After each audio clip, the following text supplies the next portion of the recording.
가방안엔 굳은 다짐이 the backpacker 우리는 backpackers yeah we the backpacker 내가 묻은 신발이 바래져도 backpacker 우리는 backpackers 출발은 언제나 겁없이 시작부터 맨발 내 눈에 싹 다 basic Assalamualaikum warahmatullahi wabarakatuh.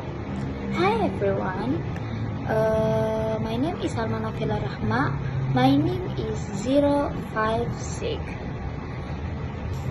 Now I would like to introduce and advertise a textbook. The title is How to Teach Pronunciation. Before I introduce the book, let me ask you something. Have you ever been confused about English pronunciation? For example, the letters the in the sound different from the in think.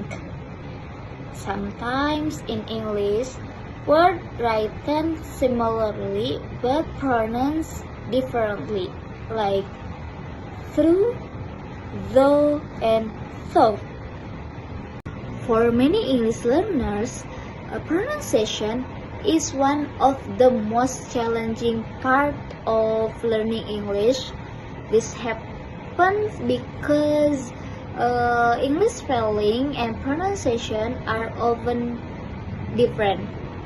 One letter can have different sounds, and one sound can be written by different ways. Because of this, many students feel confused when listening to native speakers or English or speaking English themselves.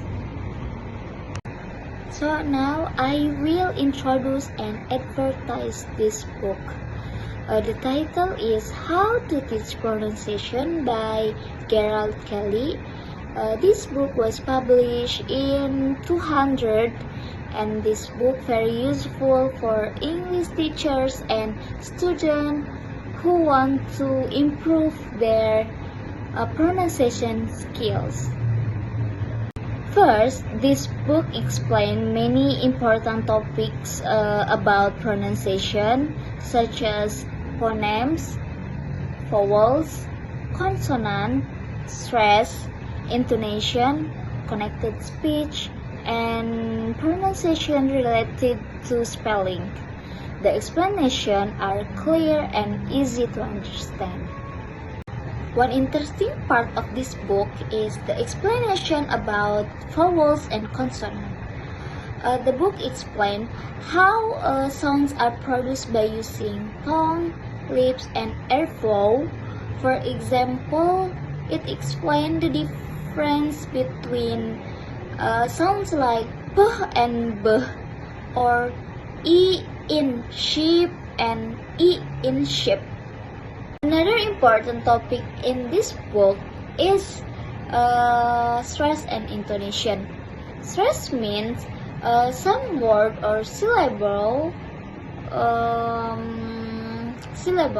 are spoken than others.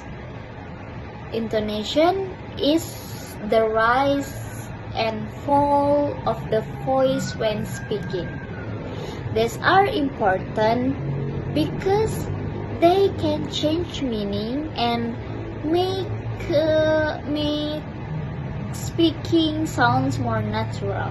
In addition, this book provides many classroom activities and sample lessons. There are activities like phonemic bingo, tongue twister, sunrise, listening practice, and stress pattern games.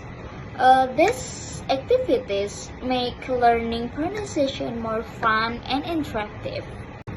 This book is also useful because English spelling and pronunciation are often different. The book helps students understanding the relationship between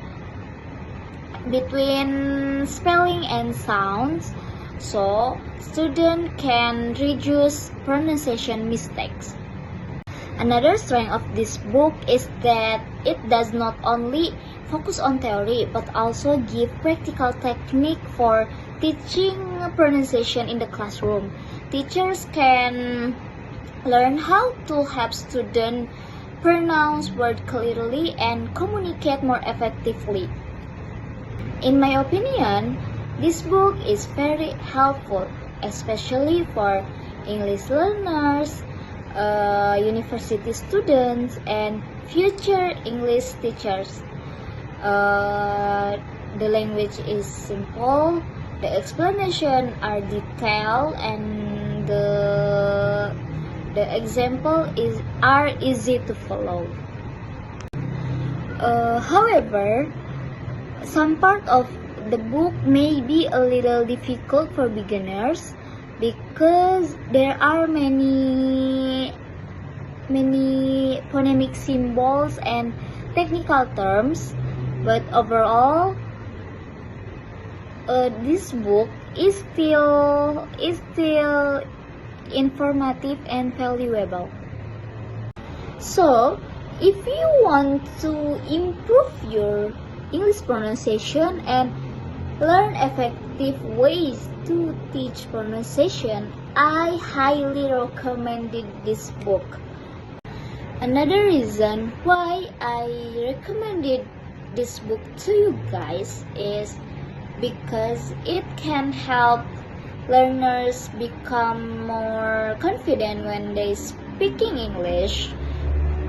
Sometimes students know grammar and vocabulary well, but they still feel shy because they are afraid of pronouncing words incorrectly. So this book helps reduce that fear by giving clear explanation and a lot of practice activities. After learning about this book, I realized that pronunciation is a skill that can improve by practicing. We do not need to be afraid of making mistakes. We just need to keep practicing and speaking confidently. So yeah, that's all for me. Thank you for your attention. Thank you for listening. Thank you for watching. And wassalamualaikum warahmatullahi wabarakatuh. Bye. Sarang